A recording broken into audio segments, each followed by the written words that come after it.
ምንድነው የሆነው? እናንተ ልጠይቃችሁ ምን አርጋችኋት ነው እንጂ አንቺ ደግሞ ማለት ነው ለፎሎ ብለሽ ወላሂ ለአዚም በጣም ታሳዝኛለሽ። ወረበለን ሀያት ጥያቄሽን ልመልስ። ምን አርጋችኋት ነው? ክርስቶስን ቀመሰች፣ የክርስቶስን አስተምሮ አየች፣ ክርስቶስን አመነች፣ ብርሃን ነው ህይወት ነው ተከተለችው። على طريقة الإسلام تاسسو جلال الدين إسلام وهند جالجسو وكدين إسلام وانتنا ما قرسو أدب جرين يواتو كوسين نويسو ولادت أملاك مريم دنقل ولادت أملاك مريم دنقل ليونا وكبرشي ليونا وكبرشي كفترة مالك አንቺ ነው እንደ የፍቅር ተስፋኛ? አዎ ሰላም ብያለሁ። እንዴት ናችሁ? እንዴት ነሽ? ሁሉ ሰላም ነው? እግዚአብሔር ይመስገን። ከእስልምና ነው የመጣሽው? ሰዋራህ ነው ግን። አዎ ኦኬ። ከእስልምና የመጣሽ ነሽ? ያው ማለት እኔ ማመስገን አልችልም። በጣም ነው ማመሰግነው ከጨለማ ስለወጣኝ። ወይኔ ለምን እንትን ትያለሽ? ችግር የለውም። መልካም ምን ነው ውስጥ አመልሽልኝ። አላወራም መልሽኝ እኮ ላወራት እኔ ትፈቅድልኛለህ? ሀያት ታወሪያለሽ። ቆይ ችግር የለውም። አንቺም እንትን ስለምትይ ችግር የለውም። የፍቅር ተስፈኛ ዋናው አንቺ መዳንሽ ነው። ሀያት እንደ እህትሽ አንቺም ከጨለማ የምወጭበት ሩቅ አይሆንም፣ ቅርብ ነው። ዋናው ተስፋችንም አላማችንም እቅዳችንም እናንተ እኔ አብጃለሁ። አልሐምዱሊላህ አልሐምዱሊላህ። ሀያት ተረጋጊ። ያው እህትሽን አስገባንልሽ አይደለ?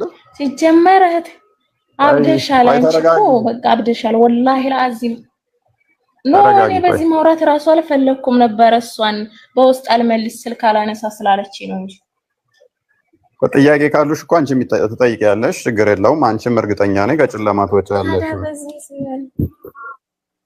እና አሁን እኔ እና አንቺ ደግሞ እዚህ ልንሟገት ነው ወይስ ምንድነው? እሺ አብጃለሁ እንበልና አብጃለሁና በምን ልታድኑ ይፈልገሽ ነው? በመስቀል ነው? በጸበል ነው?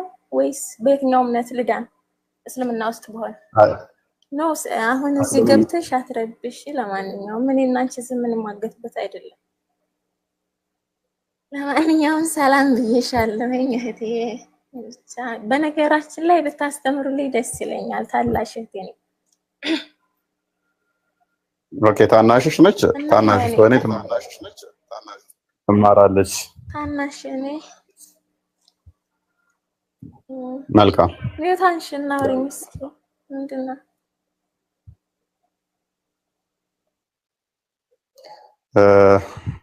ሀያት ምንድነው? አትመውቱኛ እንዴ? ያ ቀስበይና ተረጋጊና። ምንድነው እሱ ማለት ምንድነው እሱ የሆነው? ምንድነው የሆነው? እናንተ ልጠይቃችሁ ምን አርጋችኋት ነው እንጂ አንቺ ደግሞ ማለት ነው ለፎሎ ብለሽ ወላሂ ለአዚም በጣም ታሳዝኛለሽ። ወረበለን ሀያት ጥያቄሽን ልመልስ። ምን አርጋችኋት ነው? ክርስቶስን ቀመሰች፣ የክርስቶስን አስተምሮ አየች፣ ክርስቶስን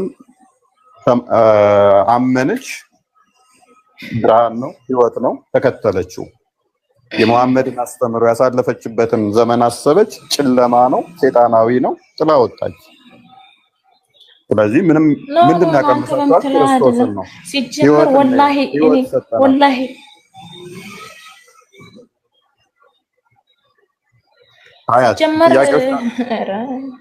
አዩዬ ጥያቄዎች ይኖሩሻል አውቃለሁ። ጥያቄዎች ካሉሽ ጥያቄዎችሽን እንመልሳለን። ማለት በአንደኛው ሴንቸሪ ላይ ነው ያለነው የተለጠኝ ነው። ሲጀመር እኔ እናንተን ተከታትዬም አላውቅም ተምሬም አላውቅም። ለምን እማራለሁ?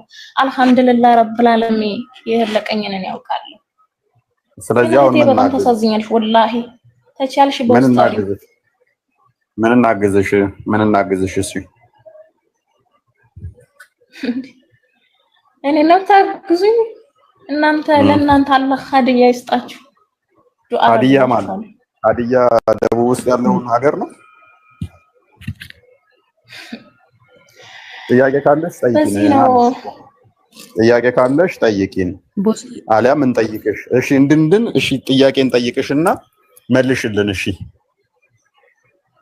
እህትሽንም ታድኛታለሽ። ያው እህትሽም ወደ አንቺው እንድትመለስ እንጠይቅሽ። አሊያም እስልምና እውነት ከሆነ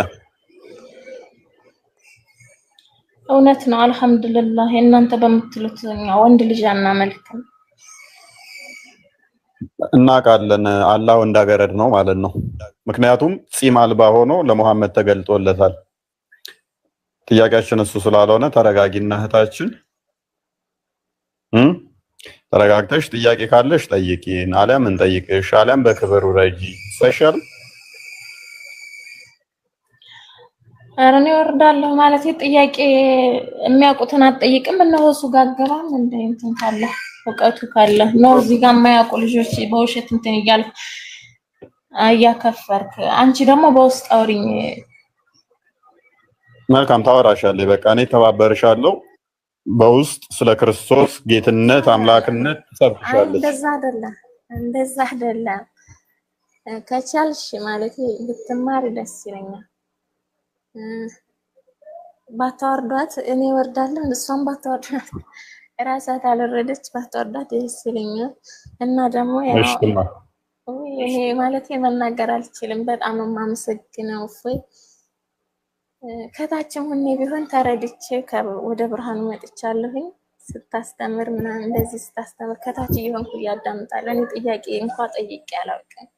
በራሴ ተረድቼ እግዚአብሔር ይመስገን ወደ ቤቱ ስለመጣሁ እና እህቴን ደግሞ በእግዚአብሔር ስም ማለት በጸሎት አስቡልኝ። ብታስተምሯት ደስ ይለኛል። ማርያም እናስተምርልሻለን፣ ትማራለች። ክርስቶስ አልሐምዱሊላህ ወላሂ ትድናለች። እርግጠኛ ነኝ ትማራለች።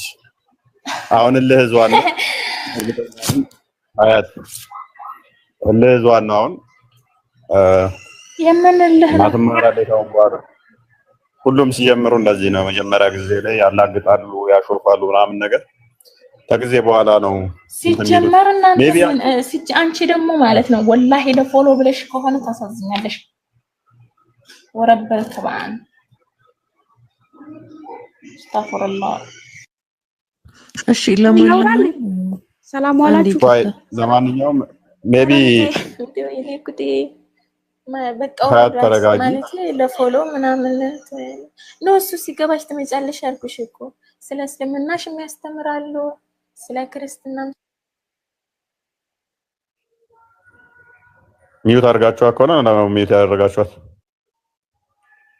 ማን ሚዩት አድርጓት ነው እንዴ? ማን ነው ሞዴሬተር ያለው ማን ነው? አይ ሚዩት ማንንም አላደረጋትም፣ ራሷ ነች። ስራ ላይ ነች መሰለኝ። ግን ቦስዬ አንድ ሀሳብ ልስጥ። ይቅርታ ምንድነው? አይ ምናልባት ልጅቷ እግዚአብሔር ይመስገን ወደዚህ መምጣቷ መልካም ነው ከልቧ ከሆነ። ያልተማርሽው ነገር ካለ ደግሞ ፎሎ አድርጊ፣ በውስጥ ትማሪያለሽ። ማንም ሰው ከተማረና ከተረዳ ክርስቲያን እንደሚሆን የታወቀ ነው። ስለዚህ ቦስዬ ሀያትም የምትጠይቀው ነገር ካለ በውስጥ እንድትጠይቅ፣ ልጅቷም ተመሳሳይ እንደዛ ቢሆን አሪፍ ነው። ቀጥሉ። በውስጥ የጻፍኩልን ያው ቦስ ያረጋችሁኝ ነው። እሺ አመሰግናለሁ። ማለት እኔ ቃላት የለኝም ለምስጋና። አመሰግናለሁ፣ ሁላችንም አመሰግናለሁ። እሺ መልካም። እሺ እንቀጥል። ያው ከቻለኝ መማር ከቻለች አስተምሩልኝ የምር ጌታን። እና በውስጥ ደግሞ ላላወራት የፈለኩት ያው የምታወራኝ ወሬ ስለማልተመቸኝ ነው። ለዛ ነው እህቴ ይቅርታ። ከቻልሽ እዚህ ደግሞ እንደማንኛውም ሰው በሶሻል ሚዲያ ማውራት ይችላል፣ እንደዚህ ማለት ነው። እኔ በውስጥ ላወራሽ አልችልም። ምክንያቱም ያው አንቺ ብቻ ሲጀመር እንደዛ ሳይሆን እኔ ከቤተሰቦቼም ጭምር እንደተኳችሁ ነግሬያችኋለሁ። በቃ በዚህ ማውራት እንችላለን። ከቻልሽ ተማሪና ተመለሽ ወደ እግዚአብሔር ቤት። እውነታው በቃ ይሄ ነው። ከዚህ ውጭ ምን ይምጣ? አንቺ ከማማይ ጋር እያወራሽ ነው። ቲንክ ግሩፕ ላይ ገብተሻል ፍቅርዬ? ግሩፕ አልገባሁም። ማስገቡ ብያቸው ነበር በውስጥ የመለሰልኝ ሰው የለም። ኦኬ አሁን እቺ ፊሽ ልጅ ተከታያትና ውስጥ አንዴ ፎሎ አድርጌ ፎሎ መልሽና በውስጥ ቴሌግራም ግሩፕ አሁን አስቀምጡላት። ኦኬ ውስጥ ድረስ ጽፋልኝ አሁን ነበር አስቀምጡ ግባና አስቀምጡላት። ጽፋልኝ ነበር መሰለኝ መልስልሻለሁ ብዬ ይቅርታ። ችግር የለውም እናስገባሻለን ታችን ችግር የለውም። አያትም እስቲ ፎሎ አድርግነና በውስጥ እናወራለን ችግር የለውም። የምትፈልጊውን ጥያቄ እዚህ ጋር ረጋ ብለሽ ጠይቂ። የምትፈልጊው ጥያቄ ይመልስልሻል። እሺ ውስጥ እንዳትረሳሁ መጠየቅ ሳይሆን ሲጀመር እሷ ምን ተረድታ ምን ሳጌታ ሄደች በሚለው ነው እንጂ ጠይቃት ይቻልኩት። በውስጥ ብዙ አውርቻታለሁ አልመለሰችልኝም። ማይታዝ መስላለች እኮ እሱን እንዲታረጋለች መሰለሽ። የተረዳችውን እውነት የቀመሰችውን እውነት ማወቅ ከፈለግሽ ከእውነት ሳይሆን መሸሽ ያለብሽ ስለምን ማወቅ ፈልጋለሁ። ካላሁ ውጭ አምላክ የለም። ስለዚህ አልፈልግም ነው ማወቅ። ቶፒኩ ተመለሱና ወደ ቶፒኩ ተመለሱ። ማሚና እንኳን ደህና መጣሽ። ኮስቴ ግን አሁን ነው ማሚና አለሽ? አለው ሰላም ነው ማሚና ሰላም ነው እንዴት ነሽ? ሰላም ነኝ ደህና ነኝ። ሰላም ነው አይደል? አይ እኔ ደግሞ ሙስሊም ወንክ ክርስቲያን ጀግና ሰው ደስ ይለኛል። ጀግና ነህ። የሆነ ቪዲዮዎችንም አይቻለሁ። እኔ ሙስሊም ነኝ አልহামዱሊላህ። እና እንደዚህ አይነት ሰው በአለም ላይ ይኖር። እስላም ላይ ሆነ ክርስቲያን ላይ ፈሪ መሆን ዝም ብሎ እዛ ትንሽ የግሩፕ ከፍቶ ሰው የሚሞልጭ ሰው እንደዚህ ግልጽ ነፍስን ሰተ ስለምትከራከር በጣም ደስ ትላለህ። እንደዚህ ቀጥል። እንዳንተ አይነት ጀግና ሰው ካለ ክርስቲያንም ሙስሊምም ተከባብረው መኖር ይችላል።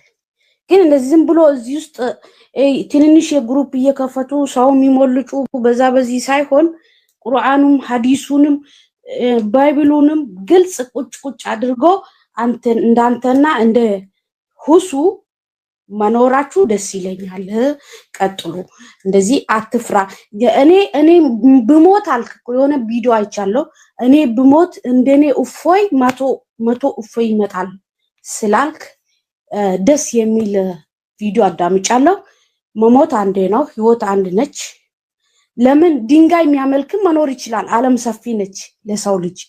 አላህ Subhanahu Wa Ta'ala ሲፈጥረን ብዛት ማንም ቆጥሮ የማይችለው ጸጋ ነው የፈጠረው። ሁሉም ሰው ይባላል በዚህ ይባላል እንጂ አደም ሰው ነው።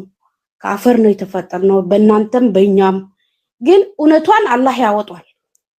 ክርስቲያን እውነት ይሁን ሙስሊም ይሁን ብቻ ዓለም ሰፊ ነው፣ አላህ ያወጣል እውነት። ስለዚህ እንደዚህ ጠንካራ ሰው መኖር ደስ ይላል። ባለፈው ዮኒ ቤትም እንትን ስትሉ አይቻለሁ። አለ ምንም ፍርሃት ያለ ምንም ህግ በሚፈልገው ሰው ጋር አልከራከርም ብሎ አህመድ ሮጦ ሲወጣ ማይቻለው። ይሄ ሁላ አስፈልግም። ህግ ፈለገ ሰይጣን ፈለገ ምን አገባው? እኔ ምለው ለምን ይሄ ስለ ሃይማኖት ነው። ሃይማኖት የግል ነው። ህግ ቢፈልግህ ይፈልግህ፣ ቢሰቅልም ይስቀል፣ ሞት አንድ ነው። እነዚህ ጠንከር ብለ መናገር ማውራት በጣም ያስደስታል። እኔ ቤተሰቦቼ ክርስቲያን ናቸው። እኔ ከሰለምኩ ቆይቻለሁ፣ ውሸት አይደለም ወላሂ። እና ክርስቲያንም ይኑር ጦንቃይ ይኖራል እንዴ? እንደዛ ፈራለሁ። ብቻ ይሄ ሁሉ ሰው ላይ መናገሬ በጣም ያሳዝናል። እና አላህ ካንተ ጋር ይሁን፣ እግዚአብሔር ካንተ ጋር ይሁን። ጠንከር በል፣ ሞት አንድ ነው። ደስ ይላል። እንደዚህ በአለም ላይ ሲኖር እውነቱ ይወጣል ብዬ አስባለሁ። እና ሜቢ ወደ እስልምና ሄደሽ ከሆነ ክርስትና ላይ ጥያቄ የሆኑብሽ ነገሮች አሉ? አይ እኔ በልጅነቴ ነበርክ እስልምና የተቀበልኩት። በልጅነቴ በ8-9 ዓመት ይሆናል። ከእስላሞች ጋር ነበረ በስልምና ያደግኩት እና አልሐምዱሊላህ ስለ ክርስትና አልዋሽም፣ አውቀው ነገር የለም። ልጅ ሆኜ አስታውሳለሁ ቁርባን ምናምን ሲባል ትንሽ ነገር መቅመሳችን ያችን ምናምን ነው ማስታውሰው። ቤተሰቦቼ ክርስቲያን ናቸው፣ እስላም ነኝ። ቤተሰቦቼ ጋር ሲሄድ ምንም ጥላቻ የለም፣ ፍቅር ነው። እና ይሄ ደስ ይላል ነው ምለው። ለምን ማንም ማፈር የለበትም፣ ሁሉ እኩል መኖር አለበት። ግን ትንሽ በቃ ሁለታችሁን ብትከባበሩ ለህዝቡ ስትሉ ለፈጣሪ ስትሉ እና የሚያሳፍር ነገር ሲታነቡ አለ አይደለ صحيح ነው ወይ ባጥል ውሸት ነው ወይ ነው በግልጽ ከኡስታዞች ጋር ይሆናችሁ ብሎክ ሳትደራረቡ ብታስተምሩን ደስ ይለናል። እና አንተም ጠንካራ ነህ፣ እንደው እሱ አይነትም ጠንካራዎች አቡ ዛኪር ነው እሱም በጣም ጠንካራ ሰው ነበር። ያው አሁን ቀነስ ያለ ነው። በርቱ ነው ማለት እስልምና ክርስትና ላይ ያልከኝ ምንም ጥያቄ አልነበረኝ። መጥፎ ነገር አላየው አይዋርሲም። እስልምና ላይ ስላደግኩኝ በቃ እስልምና ላይ እስካሁን አለው ምንም የጎደለብኝ ነገር የለም። አልহামዱሊላህ ሰላት ያምረኛል፣ ደስ ይለኛል ሲሰግድ ስለሚደሰት ቁርአንም ትንሽ ቀራለሁ። አልহামዱሊላህ ሃይማኖት የግል ነው፣ ምንም ችግር የለም እየኖረ ነው። መልካም እሺ ጥያቄዎች ምናምን ሲኖርሽ በነፃነት መተሽ ልትጠይቂኝ ትችያለሽ። ያው አንዳንዴ ደስ ያሉን ነገሮች ትክክል ላይሆኑ ይችላሉ። የሄድንባቸው መንገዶች ያለንበት መንገድ ያለንበት ሃይማኖት እውነት አንድ ነች። እውነት ብዙ ቦታ ልትሆን አይችልም። ተቃራኒ በሆነ ሁኔታ ላይ እውነት 2-3 ሊሆን አይችልም። ተቃራኒ ሆነው አንዲት እውነት ከሆነች ያችን እውነት መፈለግ ደግሞ ግድ ይለናል አይደል? نعم صح እውነት ነው። ያ ስለዚህ ተከታታይ ጥያቄዎች ሲኖርሽ በቀበል ስናወጣ ከእግዚአብሔር የሚያጎላው ነገር የለም፣ የሚጨምርም የሚቀንስበት ነገር የለም። አንድ ሰው ከእስልምና ወጣ የሚጨምርበት የሚቀንስበት ነገር የለም። ግን አንዳንቴና እንደውሱ ጠንካራ ሰው መኖር ለማንኛውም ይጠቅማል ለማለት ነው። የወጡም ወጡ የገቡ ገቡ። እናንተ ብቻ ጠንካራ ብላችሁ አስተምሩ። ለአላህ ስትሉ ለፈጣሪያችሁ ስትሉ ለህዝብ ስትሉ ሰላም መንገድ ተመካከሩ፣ ተወያዩ፣ እኛን አስተምሩ። እንደዛ ነው የሚለው ያለው ባለበት ቢጸና መራሱ ትምህርት ጥሩ ነው።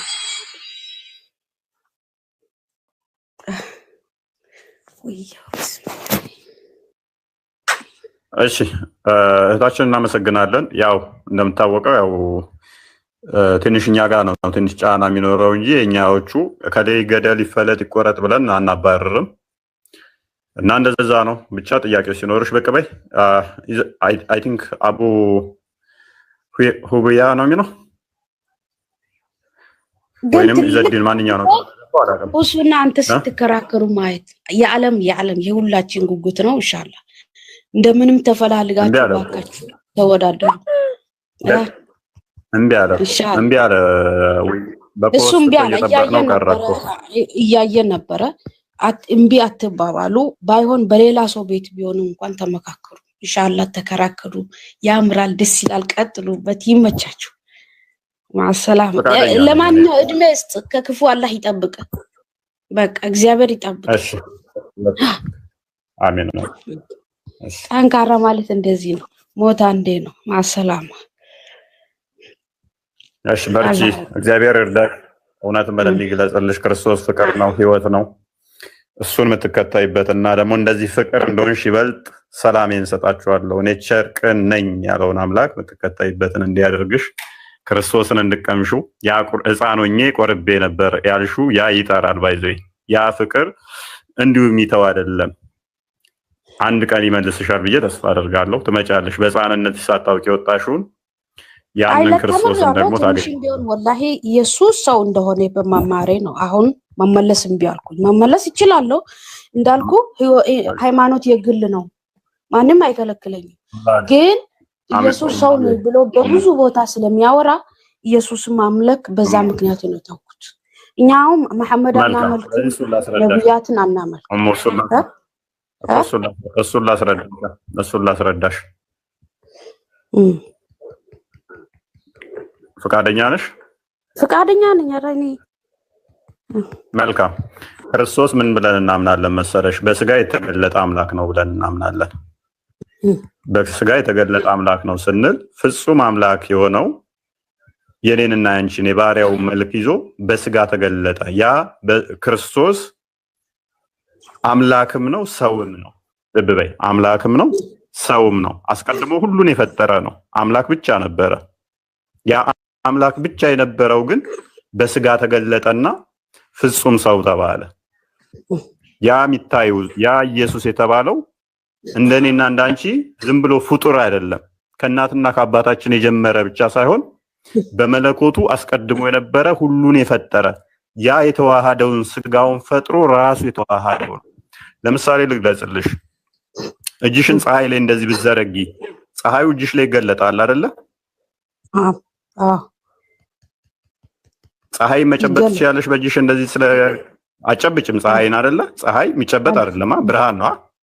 ብርሃኑ እንደዚህ እጅሽን ስለዘረጋሽ ብርሃኑ እጅሽ ላይ ይገለጣል። ሳህ አይቻልም፣ ሳህ አይጨበጥም፣ ይገለጣል። መልካም። ያ እጅሽ ላይ ሲገለጥ ነው ፀሐይ የጀመረው መኖር ማለት እንችላለን ወይንስ አስቀድሞም ፀሐዩ ነበረ? ከእጅሽን ከመዘርጋትሽ በፊት ፀሐዩ ነበር። እጅሽን ስትዘረጊ ግን እጅሽ ላይ ፀሐዩ ተገልጧል አይደል? አዎ። ክርስቶስ በስጋ ልክ እጅሽን ፀሐዩን እንዲህ ስትዘረጊ ፀሐዩ እጅሽ ላይ እንደተገለጠው በስጋ ተገለጠ። መገለጥ ነው። አምላክ አይታይም በይ፣ አይነካም በይ፣ አይዳሰስም በይ፣ አይመታም በይ፣ አይጨበጥም በይ፣ ግዙፍ አካል የለውም። ነገር ግን ያንን የኔንና አንቺን የባሪያው መልክ ሲይዝ በስጋ ሲገለጥ ያ መለኮት ተዋሃደው። አስቀድሞ መለኮት ብቻ ነበር ክርስቶስ። በመለኮት ብቻ የነበረው ግን ስጋው ቃል በስጋ ሲገለጥ መለኮት ስጋ ውስጥ ተዋህዶ ተገለጠ ማለት ነው። ከዛም ይታይ ሆነ፣ የሚዳሰስ ሆነ፣ የሚነካ ሆነ። ገባሽ እያልኩሽ ያለሁት? እየገባኝ ነው። አስቀድሞ ሁሉን የፈጠረ ነበረ። አንዴ ክፈትልን መጽሐፍ ቅዱስ መክፈት ትችላለህ? ዮሐንስ ወንጌል ምዕራፍ 1 ላይ እሱ ላይ ግን ኢየሱስ የሚል የለም፣ እግዚአብሔር እንጂ። መልካም ኦኬ፣ እናየዋለን። እሺ፣ በመጀመሪያ ቃል ነበር ይላል አይደለ? ቃል ነበር። ቃልም በእግዚአብሔር ዘንድ ነበር ይላል አይደል? ናው። ቃልም እግዚአብሔር ነበር ይላል ነበር። ይህ በመጀመሪያ ምን ነበረ? ቃል ነበር። ያ ቃል ደግሞ በእግዚአብሔር ዘንድ ነበረ ነበር። ያ ቃልም እግዚአብሔር ነበረ ነበር። ኦኬ፣ ይህ በመጀመሪያ በእግዚአብሔር ዘንድ ነበር ይላል ቁጥር 2 ላይ። ቁጥር 3 ላይ ሁሉ በእርሱ ሆነ። በማን ነው እርሱ የተባለው? ማን ነው? ቃል ነው አይደለ? እግዚአብሔር ነው። ቃል ነው። ቃል መጀመሪያ ቃል ነበረ። ቃሉ እግዚአብሔር ዘንድ ነበረ። ቃልም እግዚአብሔር ነበረ። እንደዚህ ነው። እንደዚህ ሲባል ምንድነው የሚታሰብ? ሁለት ናቸው? ሶስት ናቸው? ወይስ አንድ ነው? አንድ እግዚአብሔር ነው። መልካም። እግዚአብሔር በመለኮት አንድ ነው። በመለኮት በአንድ አላህ ሆነ ማለት ነው። በአንድ እግዚአብሔር ሆነ በቃሉ ማለት ነው። ያ በቃሉ ሁሉ ሆነ። ያ ቃሉ በእርሱ ሆነ። በቃሉ ሳይሆን በእርሱ ሆነ ነው የሚለው። እርሱ የተባለው ማን ነው? ቃሉ ነው። ስለዚህ ሁሉም ነገር የሆነው በእርሱ ነው። እርሱ የተባለው ማን ነው? ቃሉ ነው። ሆነ ማለት ሁን ሲለው ይሆናል። ቃል ማለት የሚወጣ ነገር ነው፣ የሚያወራው። ቃል ማለት የሚናገረው። ቀን ሁን ሲባል ቀን ሆነ፣ ጨለማ ሁን ሲባል ጨለማ ሆነ። እሱ ሁን ካለ ይሆናል ማለት ነው። ቃል እኔ የምረዳው የሚናገረው እግዚአብሔር የሚናገረው ማለት ነው። صح። እና ኢየሱስ ተወለደ ሲባል ተላከ፣ ተወለደ፣ እንደዛ ነው የምረዳው። አሚና። እሺ፣ መልካም። ላንቺ እንዲገባሽ ቀለል ያውንም ወደ አንቺው ልምጣና ያ የፈጣሪ ቃል ፍጡር ነው ብለሽ ነው የምታምኚው? እንደዛ ነው የማምረው። ቃሉ ፍጡር እንደሆነ ለምን አምናለሁ መሰለህ? ዓለምን ምን ነበረ? ጨለማ ሆን ሲል ጨለማ ሆነ፣ ብርሃን ሆን ሲባል ብርሃን ሆነ።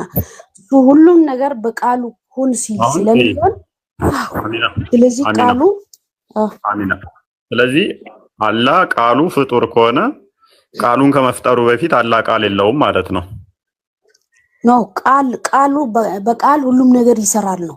እግዚአብሔር በቃሉ ነው የሚሰራው። በቃል ይሰራል በባይብል ላይ ነው። ያ በቃሉ እንደሚሰራ አውቃለሁ። ነገር ግን እኔ እያልኩሽ ያለው የአላህ ቃል ራሱ ፍጡር ነው። ያላ ቃል ፍጡር ይሆናል? አረ ሊሆን ይችላል። ቃል ሊሆን ይችላል። ለምንድን ነው የማይሆነው? ኢየሱስ እኮ በቃሉ ነው እግዚአብሔር የሆነው። ማንስ በቃሉ አይልም። አሚና በቃሉ ነው እኮ አይልም እኮ። በቃሉ ነው ሳይሆን ቃሉ ነው የሚለው እንጂ በቃሉ አይደለም የሚለው። በቃሉና ቃሉ ይለያያሉ። ስለዚህ ያላ ቃል ፍጡር ነው ካልሽኝ ምን እያልሽኝ መሰለሽ? ቀለል ብዬ ላስረዳሽ ብዬ ነው። ፍጡር ነው ካልሽኝ ያላ ቃል አላህ ካልሹ በላይ አላህ ላይ ደግሞ ፍጡር የሆነ ነገር አላህ ላይ አለ ማለት ነው። አላህ ማንነት ላይ ምን አለ እያልሽ ነው? ፍጡር ነገር ተጣብቆበታል። የሚናገረውም በፍጡር ነው። ቃሉን ከመፍጠሩ በፊት አላህ መናገር አይችልም ወይ መናገር ማይችል ዲዳ ማለት ነው። እንደዛ ነው የሚል ኢንተርፕሬቴሽን ውስጥ ይከትሻል። ስለዚህ አላህ ቃሉ ፍጡር ሊሆን አይችልም። ፍጡር ከሆነ እንዳልኩሽ ነው የሚሆነው። ኤኒዌይስ ግን ምንድነው መሰለሽ ቀለል በሰፊው ሌላ ጊዜ ስለመመለስ እንትን እንላለን። ኔትወርክ በጣም እንትን እያለ እያበራብኝ ነው። እሰማለሁ ግን ይሰማል፣ በደንብ ይሰማል፣ አይቆራረጥም። መልካም። ስለዚህ እኛ ምን ብለን እናምናለን መሰለሽ? እሺ የፈጣሪ ቃል ፍጡር አይደለም ብለን ነው የምናምነው። የፈጣሪ ቃል ፍጡር አይደለም። ስለዚህ ፈጣሪ ሁሉን የፈጠረው ብለን እናምናለን። ልብ በፈጣሪ የፈጠረው ሁሉ በቃሉ ነው። ቃሉ ደግሞ ፍጡር ቃሉ ደግሞ ምን አይደለም ብለን እናምናለን? ፍጡር አይደለም ብለን እናምናለን። ስለዚህ ያ ቃሉ ልብ በይ፣ ያ ቃሉ ቁጥር 14 ላይ ስጋ ሆነ፣ ስጋን ተዋሃደና ተገለጠ። ቀደም እንዳልኩት መገለጥ ነው ቃሉ ማለት ነው። የፈጣሪ ቃል በስጋ ተገለጠ፣ ቃልም ስጋ ሆነ ይላል። እሺ ቃልም ስጋ ሆነ ይላል። ይሄ ቃል አስቀድሞ ነበር አልነበረም? እህታችን አሚና አልነበረ? ቃል አለ የለም? ስጋ ከመሆኑ በፊት አለ የለም? ይሄ ቃል አለ። ቃል ቅድሚያ ነበር፣ እግዚአብሔር ዘንድ ነበር። ቴንክ ዩ በእግዚአብሔር ዘንድ ነበረ። ያ ቃልም እግዚአብሔር ነበረ። ትክክል። እሱ ራሱ ቃሉ ደግሞ ኢየሱስ ሆነ ነው አይደለ? የምትመሩት እንደዛ ነው። ያ በስጋ ተገለጠ። እንደዛ ከሆነ ኢየሱስ አለይሂ ሰላም ለምን እኔ ቃል ነኝ እግዚአብሔር ነኝ እኔ ቃል ነኝ ነበርኩኝ አላለማ? በአፉ ሲናገር ስላልሰማ ነው። መቀበሉ ይከብዳል። እንትን ዮሐንስ 7:42 እስከ 44 ያለው ራሱ ኢየሱስን በጣም ይገልጻል። መልካም፣ እዛም እንሄዳለን። በመጀመሪያ ደረጃ ይሄንን እንጨርስ። ልብ በይ፣ ኢየሱስ ቃል አይደለሁም ብሏል የሚል የለም። አንድ ሁለተኛ ደረጃ እነኚህ የጌታ ደቀ መዛሙርቶች ናቸው። የጌታ እግር ስር ቁጭ ብለው የተማሩ ናቸው።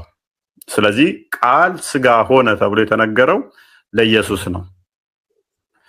አይ ለኢየሱስ አይደለም እንዳንል ደግሞ ሌላ ማስረጃ እናምጣ። ዮሐንስ ወንጌል ራዕይ ምዕራፍ 19 ቁጥር 13 አንዴ ክፈትልኝ። ቃል ስጋ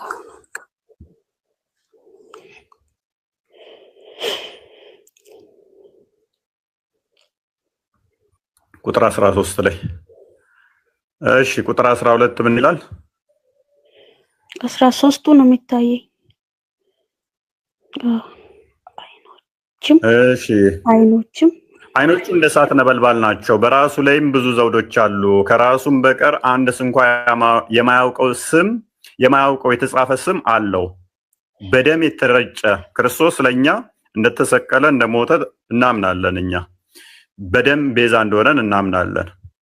የተቀረጸ በደም የተረጨ ልብስ ተጎናጽፏል፣ ስሙም የእግዚአብሔር ቃል ተብሎ ተጽፏል ብሎ ምስክር ይሰጠናል። በደም የተረጨ ልብስ የተጎናጸፈው ማን ነው? ክርስቶስ ነው። ኢየሱስ ነው። ይሄ ስለሱ አይደለም። ቃል ኢየሱስ አይባልም፣ የእግዚአብሔር ቃል አይባልም ካልሽን ቃል ከዚህ በላይ መረጃ ልናመጣልሽ አንችልም። ራዕይ ዮሐንስ ይሄ ራዕይ ነው የምትይን፣ ለምሳሌ ሱራ 37 ቁጥር 105 ላይ ራይትን እናንተ እንደምን ትቀበሉታላችሁ? ትክክል መገለጥ ነው ብላችሁ ትቀበሉታላችሁ። ይሄንኛው ደግሞ ወንጌል ነው። ወንጌሉን ደግሞ የተማረው ከክርስቶስ እግር ስር ቁጭ ብሎ የተማረው ደቀ መዝሙር ነው የጻፈልን። ልብ በይ፣ የነገረውን ነው የጻፈልን፣ ያስተማረውን ነው የጻፈልን። በተመሳሳይ ግን ሱራ 4 171 ላይ ኢሳ ያላ ቃልና መንፈስ እንደሆነ ደግሞ ቁርአኑ የሚያስቀምጠዋል። ኢሳ ምንድነው? ያላ ቃሉና መንፈሱ ነው ይላል። እኔ ደግሞ ይህንን ጥያቄ እናንተ ላይ ዘወርስ አድርጌ ልጠይቀው እችላለሁ። ምን ብዬ? አንቺ የጠየቅሽኝን ኢሳ የት ቦታ ነው እኔ ቃሉና መንፈሱ ነኝ ብሎ የተናገረው ብዬ ጠይቅሻለሁ። እኔ የት ቦታ ነኝ? እኔ ያላ ቃልና መንፈስ ነኝ ያለው ብዬ ስጠይቅሽ መረጃ ልታመቻችም ማለት ነው። እኔ ግን በተሻለ ሁኔታ ምን አመጣልሽ? አባቴ ብሎ ነው ሁሉ ጊዜ የሚያወራው። ለዛ እኮ እሱ ሌላ ጥያቄ ነው። ሌላ ጥያቄ ነው። እሱንም መልስልሻለሁ። ይኸውልሽ ቃሉም ከእርሱ የሆነ መንፈስ ብቻ ነው ይላል። ይሄንን የነገረን ሌላ አካል እንጂ ኢሳ አይደለምና ኢሳ የት ቦታ ነው እኔ ቃሉ ነኝ መንፈሱ ነኝ ያለው ብዬ ብልሽ አታመጭም ከቁርአንሽ ላይ። እኔ ግን ምን ሰጠውሽ? ራሱ ደቀ መዝሙርቱን ያስተማረውን ኢየሱስ ምን እንደሆነ ነገረን ማለት ነው። ወደ አባቴ ብሏል። ምንድነው ወደ አባቴ? ጥያቄሽ እዛ ላይ ምንድነው?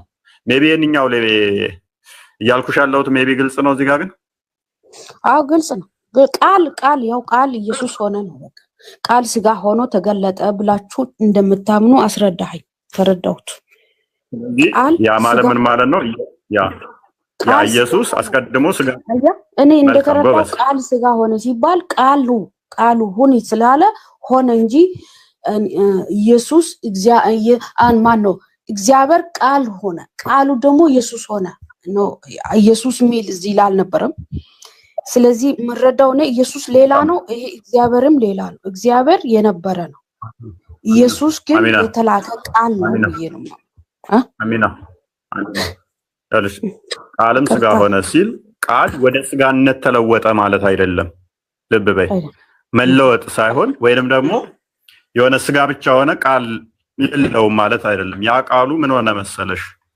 በስጋ የተገለጠ አምላክ ሆነ ማለት ነው።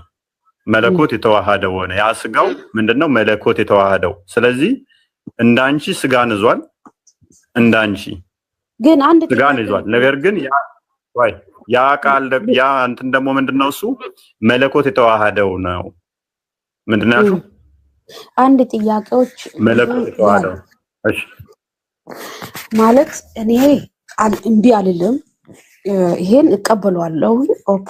ግን ኢየሱስ ክርስቶስ ብዙ ጊዜ ለዓለም ሰው አልተላከም። ለይሄ ማን ሀገሩ ሰው እስራኤል ብቻ መላኩ ለምን አስፈልገ? እግዚአብሔር ከሆነ ፈጣሪ ዓለምን አምባል የሰው ልጅ የፈጠረ ግሱፍ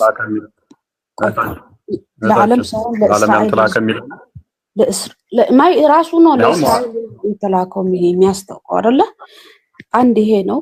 ሁለተኛ ደግሞ ይሄ ዓለም ግዙፍን ዓለም የፈጠረ ፈጣሪ እግዚአብሔር እንዴት በራሱ በፍጥሩ እጅ ሊሰቀል ይችላል? ሊገደል ይችላል?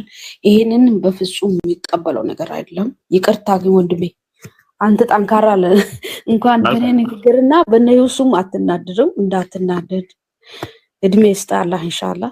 እንደዛ ይሄ ነው የሚያሳይ አንደኛ እነዚህ ሁለተኛው ደግሞ ይሄ ሁላ ግዙፍ ዓለምን ሁን በማለት የሰራው ፈጣሪ እንዴት በሰው በእኛ በሽንታን በቅዛና ሰዎች ላይ በእጃችን ይገደላል? ይሄን በፍጹም እድሜ ልኬ መቀበል ማልችለው ነው። ሁለተኛ ደግሞ እሱ ምን ጊዜም ሲያወራ እኔ ከራሴ ምንም አንዳች ነገር ማድረግ አልችልም የሚለው ያሳስባል። ሁለተኛ መጨረሻ ላይ ይሄንን የተሰጠው ምን ነበር የተሰጠው? ለሱ ተሰጠኝ ይላል። ምን ጊዜም ይሄ ተሰጠኝ ይላል። የተሰጠውን ደግሞ ለእግዚአብሔር አሳልፎ እንደሚሰጥ ምን ነበር የሚባለው? ፍርድ እንዲፈርድ በሰው ላይ እንዲፈርድ ተሰጥቶታል። እነዛ ገባ አይደለ? ይገቡኛል። በቃ ይገቡኛል። ተደርቤ ስላወራው ችግር የለውም። እሺ በእኛ በቅዘናሞች እንዴት ነው እሱ ፈጣሪ የሚመታው? እንዴት ነው የሚሰደበው ነው ያልሽው? አዎ በጣም ነው የሚያስደነግጠው። አንተ አስብ፣ እኛን የሚያክል ትልቅ ብርቱ ሰው የፈጠረ ራሱ ፈጥሮ በራሱ እጅ ፈጥሮ መልሶ ደግሞ በእኛ እጅ የሚሰቀል ፈጽሞ አይመስለኝም። ይሄ ነው የሚያሳስብ። በጣም ይገርማል። በጣም አሁን ይሄንን ሳስብ ነው አሚናዬ እኔ አሁን ዶክተር አብይን ማለት ነው ጠቅላይ ሚኒስተሩን በጥፊ ብለው ይገርማል አይደለ? ያስደነግጣልማ። ሰው ነው አንዳንተ አይገርመኝ ምንም በምንም ካንተ የሚበልጥ ቆይ አይደለ? ቆይ የትኛው ነው የሚደንቀው ግን? እሱ በጥፊ ነው የሚለኝ ነው እኔ እሱም በጥፊ ብለው ነው? እኔ ሁለታችሁ በጥፊ የምትመታቱ አይገርመኝ። የፈጣሪ ግን በጣም ይደንቃል። ወላሂ አንተም ሰው ተወለድከን እሱም ሰው ነው። በምን በዚች በኩርሲ እንደ ሰውኛ አንቺ አሁን ባሰብሽው አሚና አንቺ ባሰብሽው እኮ ያ ልክ ነሽ። በሰውኛ ክብር ግን አትሊስት እኔ ዶክተር አብይ አህመድን በጥፊ ስመታው ቢታይ በጣም መነጋገሪያ ነው የሚሆነው አይደለ? ይደነቃል እንጂ መነጋገሪያ ጀግና ትባላለህ እንጂ የሚደነቀው ደግሞ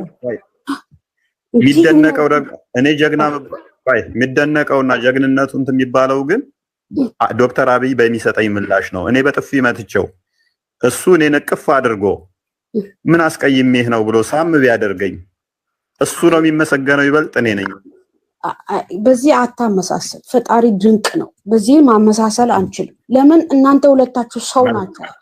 ስለዚህ ማመሳሰል አንችልም። የዋ ሰው ነው የሚለው በዛ ሳም አድርጎ አቅፎ ቢስም የዋ ሰው ነው እላለሁ እንጂ ፍጽሞ ካንተ አብልጫ ላይ ይሄ እግዚአብሔርና ሰው እናንተ ሁለታችሁ ሰው ናችሁ። እግዚአብሔርና ሰው ማገናኘታችሁ እንደዛ ነሽ። የሚያልኩሽ ያለሁት ሞር ለአይምሮ ስለ ትትና ነው የሚያወራው ያለሁት። የትኛው ነው ትትና ሞር የሚገዛው? ምክንያቱም ዶክተር አብይ ነው ቢመታኝ ምንም የሚደንቅ ነገር አይደለም ካለው ፖዚሽን አንፃር ማለት ነው። ይስማሽ ላይ ሰው ላይ ገራም ይችላል። እሱ መጥቶኝ እኔ ይቅርታ እሱ የሆነ ነገር ብሎኝ እኔ ይቅርታ ችግር የለውም ብለው ሰው ብዙም ላይ ይነጋገርበት ይችላል። እኔ ግን እሱን የሆነ ነገር አድርጌው እሱ ይቅርታ ቢለኝ ራሴው ይቅርታ እንትን ብዬው እሱ ደግሞ ይቅርታ ቢለኝ ለሰዎች ይገርማል። ክርስቶስ ምን መሰለሽ ፍጹም አምላክ እንደመሆኑ ፍጹም ሰው ነው። ቤዛ ሊሆነን ነው የመጣው አንድ የመጣው። ሁለተኛ ደግሞ ለምን መሰለሽ ሊያስተምረን ነው የመጣው። ትትናን ሊያስተምረን ነው የመጣው። እኔ ፈርዘር ቤዛነት ላይ ከመሄድብሽ አሁን ሞርላንቻ አሁን ስለ ትትናው ልንገርሽ። ትትናን ሊያስተምረን ነው የመጣው። ምክንያቱም ሰዎች ምን ማድረግ አለባቸው የሚለውን ሊያስተምረን ነው የመጣው። ወንድሜ እሱን እምቢ አይደለም። ትትና አለው ጥሩ ነገር አስተምራ ተልኳል። ወላሂ እሱ ቀበላለሁ እኮ አለይሂ ሰላም ድንቅ ሰው ነው። አሚና ይሄን ፓርት ለማለት ነው እንጂ እሱ ቀበላለሁ። አሚና ብትሰሚ ደግሞ መልካም ነው። እስኪ እፎይ ደግሞ ያውራና አዳምጪው እስኪ። ቀጥል እፎይ። ምክንያቱም ድንቅ ነው ቀበላለሁ ካልሽ አንዴ ክፈትልን። እሱ ሊያስተምረን የመጣው ምንድነው? እሱ ምሳሌ ሊሆነን ነው የመጣው። ምሳሌ ሊሆን ከሆነ ደግሞ የእስልምናን አስተምሮ ያፈርሰዋል። ምክንያቱም ሙሐመድንና አላህን የተሳደበ ሰው ቅጣቱ እጅና እግር እያፈራረቁ መቁረጥ ከዛም መግደል ነው። ሱራ 5:33 ላይ ኢየሱስ ያስተማረው ግን አይደለም ለሚሰድቡት ለሚገሉን እንኳን ይቅርታ እንድንጠይቅ ምንም እንደማያውቁ እንድንነግራቸው። አው ልክ ነው። ይኸውላ አውቃለሁ። አንድ ፊቱ ቢመታ በአንድ በኩል አንድ ጊዜ አንድ አዳምጪ የሚፈልግና እፎይ ይጨርስ። እሺ ቀጥል እፎይ። እሺ ያ ሱራ 5:33 ላይ የነዚያ አላህንና መልእክተኛውን የሚዋጉ በምድርም ላይ ለማጥፋት የሚተጉ ሰዎች ቅጣት መግደል ወይንም መስቀል ወይንም እጆቻቸውንና እግሮቻቸውን በማፈራረቅ መቁረጥ ወይንም ከሀገር ማባረር ነው። ሙሐመድንና አላህን መናገር ቅጣቱ ምንድነው? መገደል፣ እጅና እግርን እያፈራረቁ መቁረጥ ነው። የኛ አምላክ ግን ያስተማረን ምንድነው? እሱ ዮሐንስ ወንጌል ምዕራፍ 13 ቁጥር 14 ላይ እሱ ዝቅ ብሎ መተናነስን ምንን ፍቅርን ያስተማረን። ታላቅ ሊሆን የሚወድ ምን ይሁን አለ? ለታናሹ አገልጋይ ይሁን። እናንተ መምህርና ጌታ ትሉኛላችሁ እንዲሁ ነኝና መልካም ትላላችሁ። እንግዲህ እኔ ጌታና መምህር ስሆን እግራችሁን ካጠብኩ፣ ልብ በሉ ጌታችሁ ሆኜ እግራችሁን ካጠብኳችሁ፣ እኔ መምህራችሁ ሆኜ ዝቅ ብዬ እግራችሁን ካጠብኩኝ፣ እናንተ ደግሞ እርስ በርሳችሁ እግራችሁን ትተጣጠቡ ዘንድ ይገባችኋል። ከፍ አድርገው። እኔ ለእናንተ እንዳደረገውላችሁ አለ። እኔ ምን ለእናንተ እንዳደረገው እናንተ ደግሞ ታደርጉ ዘንድ ምን እሱ እንዳደረገ ለፍጥረቱ እናንተም ታደርጉ ዘንድ ምን አድርጌያለሁ አለ። ምሳሌ ሰጥቻችኋለሁና አለ። ክርስቶስ ምሳሌ ሊሆነን የመጣው ለእኛ ምሳሌ ሊሆነን መጥቷል። አምላካችን ምን ሊሆን መጥቷል? ምሳሌ ሊሆነን መጥቷል። ዝቅ ማለትን፣ ለሰዎች ዝቅ ብሎ ራስ መተናነስን። እውነት እውነት እላችኋለሁ ባሪያ ከጌታው አይበልጥም፣ መልእክተኛም ከላከው አይበልጥም። ስለዚህ ዝቅ ማለትን፣ እኩልነትን አስተማረን ማለት ነው። ይሄንን እንድንማር ስለ ትህትና እንድንማር ይሄንን ብታውቁ አለ። ይሄንን አዳምጪ እኮ አይበልጥም ማለት እኩልነትን ነው። በማንነት ይለያያሉ ማለት በኢሴንሳቸው ይበላለጣሉ ማለት አይደለም። ይህን አንድ ሰው ለምሳሌ ባሪያ የሚባለው ሰው የሚባለው እኩል ነው። ለምሳሌ ሰው ያ ባሪያው ወደ ዝንጀሮነት ይቀየራል፣ ያንኛው ጌታው ደግሞ ወደ አንበሳነት ይቀየራል ማለት አይደለም። አይበላለጡም። በቀበንተን ይህን ብታውቁ ብታደርጉትም ብፁዓን ናችሁ አለ። ስለዚህ ከዚህ ክርስቶስ ያስተማረን አንድም ምንድነው? ምሳሌ ሊሆነን የመጣው ፈለጉን ትቶልን ሊሄድ ነው። ከእርሱ የተማረው ክርስቶስ ሲሰቀል በመስቀል ላይ ሆኖ ጌታ ሆይ አባቶ የሚሰሩትን አያውቁምና ይቅር በላቸው እንዳለው በተመሳሳይ እስጢፋኖስ ምንድን ነበር ያደረገው? የሐዋርያት ሥራ ምዕራፍ 7 ላይ ቁጥር 53 አካባቢ 56 አይ ቲንክ ክፈትልኝ አንዴ። ከክርስቶስ የተማረው ምንድነው? ያሁኑ ምን ቆይ አስመለስበታለሁ። አንዴ ልጨርስና ሁሉም ተመሳሳይ ስለሆነ እንትን ልበል ከሰዓት አንፃር። ግን ያሁኑ ወንድሜ ያሁኑ ራሱ ምን አለ? እውነት እውነት እላችኋለሁ የሚለው ጋር ምንድነው ያለው? 7:56 እውነት እውነት እላችኋለሁ